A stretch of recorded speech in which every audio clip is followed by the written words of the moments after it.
Je crois que je suis officiellement en vacances d'été.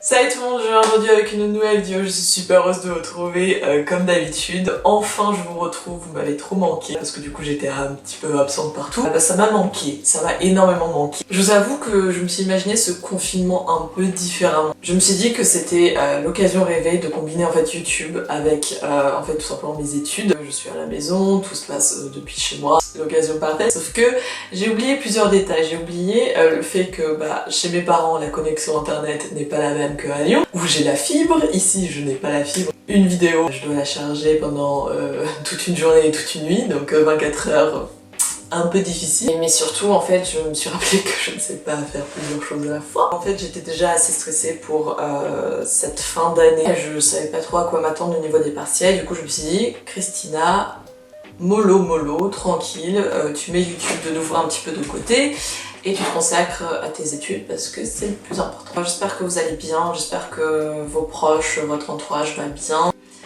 Mais j'espère quand même que ceux qui ont passé les partiels, ça s'est bien passé pour vous, que ceux qui vont encore les passer dans les jours à venir, courage, je croise les doigts pour vous, ça va bien se passer, je l'espère. Je suis officiellement maintenant en vacances, j'ai passé mon dernier partiel hier et du coup je peux enfin me consacrer complètement à YouTube et à tout simplement à mes projets personnels. Produire un peu plus de contenu parce que c'est vrai que c'est étonnant, j'ai remarqué que pendant les périodes partielles, il y a plein de trucs qui te passent par la tête, mais genre plein de trucs tout sauf ce que tu dois faire, à savoir réaliser pour tes partiels. Et en fait il y a plein d'idées de vidéos qui me venaient à moi en fait. J'ai plein d'idées de vidéos, je suis hyper motivée pour les produire et pour les faire pour vous tout simplement. Mais aujourd'hui, je me suis dit, au lieu de revenir avec une vidéo comme ça, comme si de rien n'était, il faut plutôt quand même faire une vidéo genre un peu plus chill, tranquille, où on prend un peu chacun de nos nouvelles en fait. Du coup je me suis dit que j'allais un peu raconter ce dernier mois, comment ça s'est passé pour moi, les partiels, et vous parler un peu de ma mini crise existentielle concernant YouTube. Et pour finir, vous parler de mon avenir, parce que genre clairement avec la situation actuelle, je pense que personne sait ce qu'il va faire demain et après-demain, et encore moins ce qu'il va faire en septembre, donc voilà, mais quand même on va aborder tous ces sujets là, bien sûr. Je compte sur vous pour tout me raconter dans les commentaires, comment ça s'est passé pour vous, ce confinement, les partiels, comment vous êtes préparés, comment votre fac elle a réagi. Je sais que pas tout le monde a eu la même chance en fait d'avoir une faculté assez réactive. J'ai vu plein de trucs passer sur Instagram qui m'ont juste outré, mais au plus haut point. Certaines facs qui tout simplement donnaient plus de signes de vie pendant un mois. Je trouve ça juste irresponsable et du n'importe quoi. Donc je sais que c'était pas une période facile pour tout le monde, ça l'est toujours pas. Du coup voilà, je sais que ça s'est pas bien passé pour tout le monde, mais n'hésitez pas de tout simplement déballer votre sac dans les commentaires, je suis là pour tout lire. Je vous propose de également prendre quelque chose à boire, à grignoter. Moi j'ai pris mon frappuccino, la boisson du confinement, parce que j'ai l'impression que genre tout le monde n'arrêtait pas de se faire des frappuccinos ou des smoothies pendant ce confinement, donc moi j'ai continué avec la tradition. Du coup on s'installe tranquillement et je vous propose de commencer avec la vidéo. Du coup, comme vous savez, j'ai pris la décision de revenir chez mes parents pour pendant la durée du confinement, tout simplement parce que pour moi c'était juste évident en fait. Je me voyais mal rester toute seule pendant une durée indéterminée. Tout se passait en fait dans ma chambre d'enfance entre guillemets. Ma fac a mis en place tout un système de cours en ligne, à distance, etc. Donc la majorité de nos cours se passaient soit sur Discord, soit des lives YouTube, soit sur Microsoft. La majorité, malgré tout, des cours nous ont été envoyés par PDF, en format PDF. Les lire, les surligner, et si on avait des questions, simplement envoyer un mail à nos professeurs et comme ça ils allaient répondre. Dans l'ensemble, je dois dire que pour ce qui est de mon master, à savoir mon master 1 droit des affaires à Lyon 2, ça s'est plutôt bien passé au niveau des cours à distance. Il n'y avait pas réellement de problème. Certes, il y avait des professeurs qui étaient beaucoup plus réceptifs que d'autres. Ma fac, elle a quand même plutôt bien réagi dans le sens où les profs étaient quand même assez présentes, mais si on met ça de côté, La fac en général, donc Lyon 2, n'arrêtait pas de nous envoyer à chaque fois des mails pour tout simplement nous rassurer, pour qu'on soit pas inquiets, qu'on allait avoir des informations sur les partiels, qu'on allait avoir des informations sur les masters, etc. Je n'avais pas l'impression personnellement que la fac nous avait oubliés en fait. Donc ça c'est cool, je sais que c'était pas le cas pour tout le monde. Ensuite concernant les partiels, donc ça c'était genre le grand point d'interrogation. On avait déduit que ça allait se passer à distance, mais comment, etc. etc. La faculté a décidé de nous faire passer les partiels à distance, mais de neutraliser 3 matières mineures. Ce semestre-là, en tout, je devais passer 8 matières, 2 majeures, 5 mineurs et puis faire une note de synthèse. L'épreuve de note de synthèse, forcément, on n'a pas pu la faire en direct. Du coup, c'était en fait 2 devoirs à rendre, donc assez simple.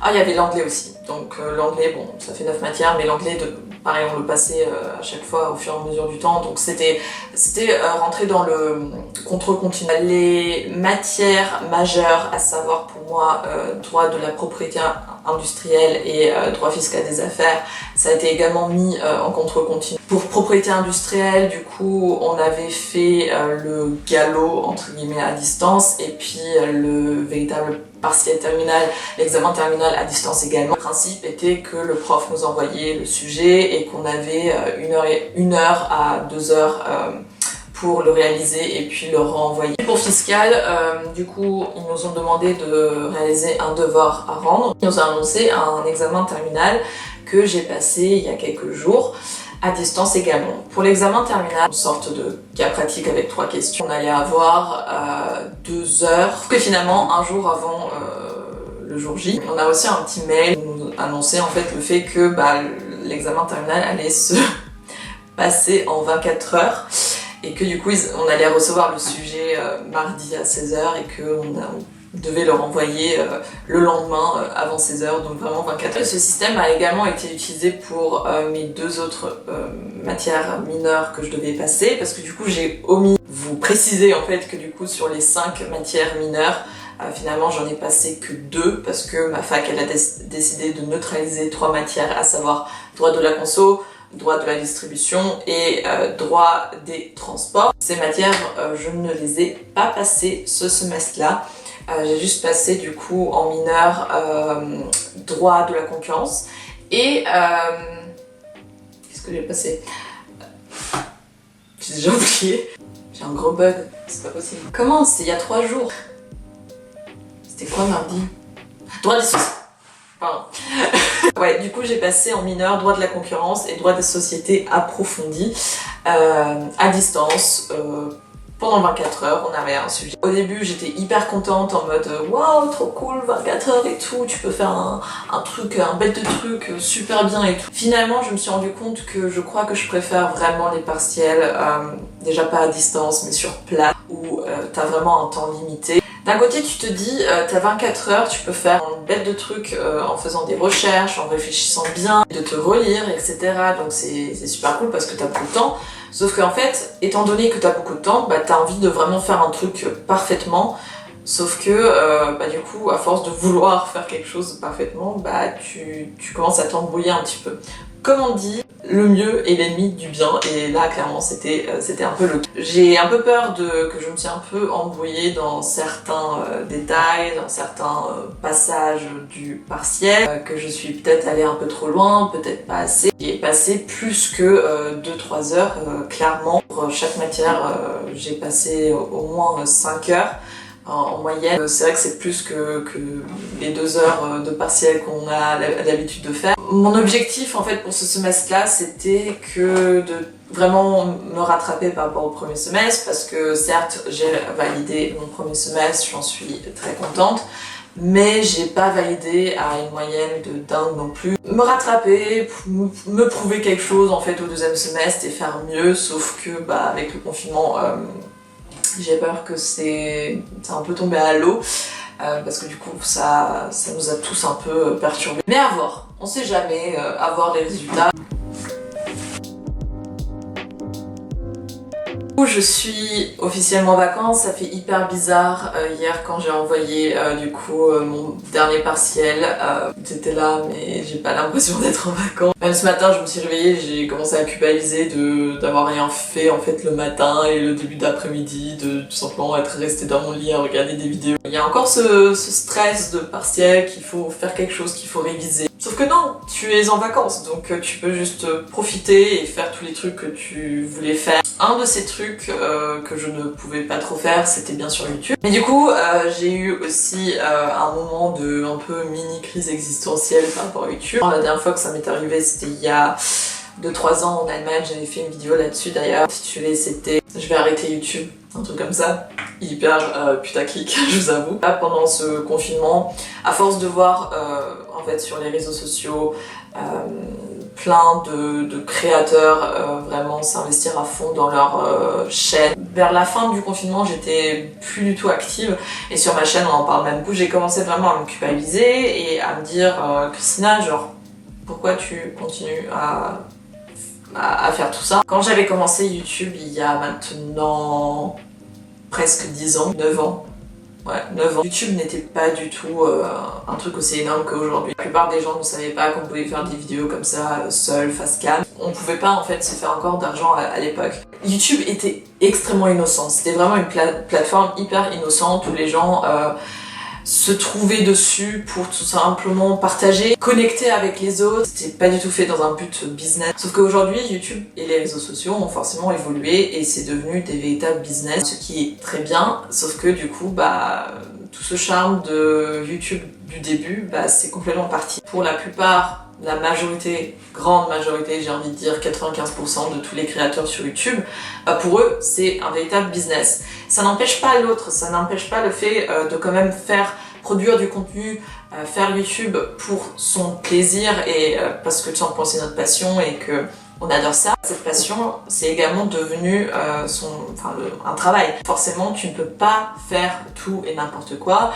Il y a une certaine réflexion derrière, que ce contenu puisse vous rapporter quelque chose. Cet esprit de business qui est toujours là. J'ai remarqué que de nombreux créateurs qui sont aussi dans le même style de contenu, qui font le même style de contenu que moi, à savoir donner des conseils par rapport aux études, etc. C'est vrai qu'ils se sont mis à fond en fait pendant ce confinement, à produire du contenu, à être hyper présents sur tous les réseaux sociaux, etc.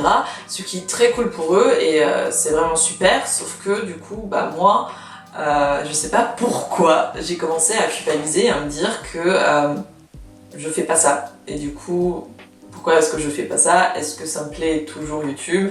Est-ce que j'ai envie de faire ça? Est-ce que j'ai envie de produire autant de contenu tous les jours pour tout simplement faire grandir en fait cette chaîne et tout simplement mes réseaux sociaux? Je me suis rendu compte que non, parce qu'à chaque fois que j'ai essayé d'être hyper active sur les réseaux sociaux et sur YouTube, j'ai remarqué que ça me prenait beaucoup d'énergie, beaucoup de temps également. Au début j'étais hyper contente parce que du coup je faisais quelque chose qui me plaisait réellement et du coup j'étais à fond dedans. Au bout d'un certain temps, j'ai également constaté que je perdais en fait cette petite étincelle, mais malheureusement, ou heureusement, je ne sais pas, c'est quelque chose que je ne peux pas suivre et je ne peux pas réellement refaire.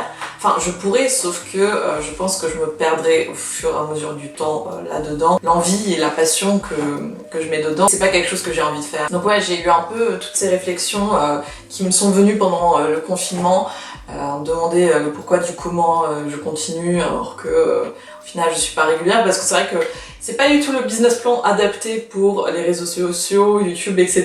Genre loin de là. Le premier truc si tu veux réussir sur YouTube, c'est clairement être régulier, poster tous les jours du contenu, être hyper active et produire forcément du contenu pertinent. Je me sens pas du tout capable et ce n'est pas grave. Ce n'est pas grave parce que en fait, tout simplement, j'ai compris que même si j'ai envie de forcément que ma chaîne évolue, que mes réseaux sociaux évoluent, parce que tout simplement, on est humain, on veut forcément voir des évolutions un peu partout. J'ai pas non plus envie que YouTube devienne un business pour moi. Un peu me comparer par rapport à d'autres créateurs de contenu sur YouTube, ce qui est une chose pas du tout saine et c'est quelque chose que je voulais vraiment éviter parce que je me compare déjà assez dans la vie de tous les jours, donc pas besoin d'en rajouter. Qu'il faut vraiment pas que je regarde ce que les autres font, en tout cas pas dans le sens me comparer. Chacun a sa place sur YouTube et chacun fait un peu son truc à sa manière et qu'il n'y a pas vraiment de bonne manière. Dernier sujet qu'on va aborder aujourd'hui, c'est l'avenir. L'avenir, quelque chose qui déjà de base nous fait peur, mais aujourd'hui avec la situation actuelle, c'est quelque chose qui nous fait encore plus peur parce que tout simplement on sait rien. On sait pas comment nos vacances d'été vont se passer, on sait pas comment la rentrée va se passer, on sait pas comment l'année prochaine ça va se passer, on sait rien. Je reçois beaucoup de questions même par rapport à ce que je vais faire l'année prochaine, si je veux rester sur Lyon, quel master 2 je vais faire, etc., etc. Je me suis dit que j'allais aborder tout ça dans cette vidéo là. Tout d'abord par rapport aux vacances d'été, c'est vrai que de base avant tout le Covid-19 et confinement, etc., j'avais des projets, comme tout le monde forcément. Il fallait absolument en fait que je trouve un job d'été pour les 3 mois de vacances d'été que j'allais avoir, à savoir juin, juillet, août. Je vais faire des sous de côté pour même l'année prochaine parce que je veux absolument rentrer dans un master qui me demandera en fait un semestre à l'étranger, donc forcément je voulais absolument avoir des sous pour les mettre de côté pour ce moment-là. Commencer à envoyer des CV, des lettres de motivation. Le confinement est venu et s'est imposé et du coup j'ai un peu tout stoppé parce que premièrement il y avait plus vraiment d'annonces, ou en tout cas c'était pas des annonces actuelles. Depuis qu'on est déconfiné, j'ai commencé à un peu de nouveau faire des petites recherches, à trouver des petites annonces et à postuler. À voir ce que ça va donner. J'ai personnellement peu d'espoir là-dedans, tout simplement parce que déjà c'est un peu fait last minute. Et puis je me dis que je n'ai pas forcément un profil hyper intéressant pour les recruteurs, dans le sens où je n'ai en fait pratiquement aucune expérience. J'ai juste de l'expérience avec dans le travail avec les enfants en tant qu'animatrice. Je croise les doigts, j'espère quand même trouver un travail parce qu'il me faut toujours des sous. Il faut toujours des sous, les étudiants ont toujours besoin de sous. Par rapport à la rentrée et par rapport à l'année universitaire 2020-2021, forcément je suis perdue. Comme vous le savez, j'ai été sélectionnée dans le Master en droit des affaires à Lyon 2. J'ai choisi Lyon 2, pas comme ça au hasard, j'ai choisi cette fac parce que tout simplement il y a un Master 2 qui m'intéressait énormément. C'est le Master que je voulais absolument faire, que je veux toujours extrêmement le faire. Qui est un Master 2 droit des affaires comparé avec un semestre à Montréal, donc au Canada. Je me suis dit, étant donné que j'ai été sélectionnée pour la première année, je devrais avoir une classe de droit dans le Master 2 que je veux. Il s'est avéré que chaque prof dit un peu ce qu'il veut et du coup il y a plein de contradictions. Du coup on ne sait pas, enfin moi je ne sais pas en tout cas comment ça va se passer, si on va devoir de nouveau passer par une sélection. Je vais également postuler, candidater dans d'autres masters à côté pour avoir un backup et un plan B. Je pense si j'apprends que finalement je ne suis pas prise dans ce master là et que du coup je ne pourrai pas rester sur Lyon, je le vivrai extrêmement mal je pense, parce que j'en ai un peu parlé avec certains d'entre vous et on est tous un peu d'accord là-dessus. C'est que avec l'arrivée du confinement, j'ai l'impression d'avoir vraiment perdu 2 mois, qu'on m'a un peu arraché 2 mois. Je suis un peu passée de mars à mai comme ça en un claquement de doigts. Bien sûr le confinement était nécessaire, etc. par rapport à la situation, ça...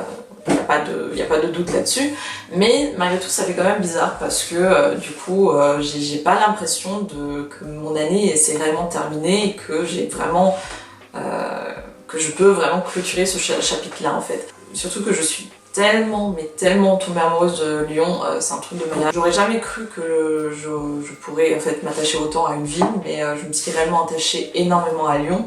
C'est une ville magnifique, une ville étudiante juste super et j'ai plein de magnifiques souvenirs là-bas et je veux en créer encore. Toute chose en son temps, on verra bien. En tout cas, je croise les doigts et j'espère en tout cas être prise dans ce master. Et puis, si je suis prise dans ce master, il y a une autre question qui se pose forcément, c'est est-ce que du coup le semestre à Montréal sera maintenu ou pas? Ça, pour le moment, personne ne peut le savoir. Je pense qu'on n'aura pas la réponse avant longtemps. Je croise quand même les doigts que ça va bien se passer. Ça va se passer comme je l'espère et comme je le souhaite. Donc voilà. Cette vidéo était extrêmement longue, je ne sais pas qui l'a regardée jusqu'à la fin, mais si vous l'avez fait, chapeau, je suis extrêmement fière de vous. C'était ma vidéo un peu blabla sur mes news, ce qui s'est passé ces derniers temps, etc. Quand vous vivez la période un peu stressante pour les candidatures, pour les masters, etc. Dites-moi quel master vous voulez intégrer l'année prochaine. N'hésitez pas de tout mettre dans les commentaires. J'ai hyper hâte de vous sortir plein de vidéos dans les jours à venir. Sur ce, je vous souhaite de passer une agréable journée. On se voit très vite pour une nouvelle vidéo. Et ayez confiance en vous, c'est très important. Et voilà, ciao!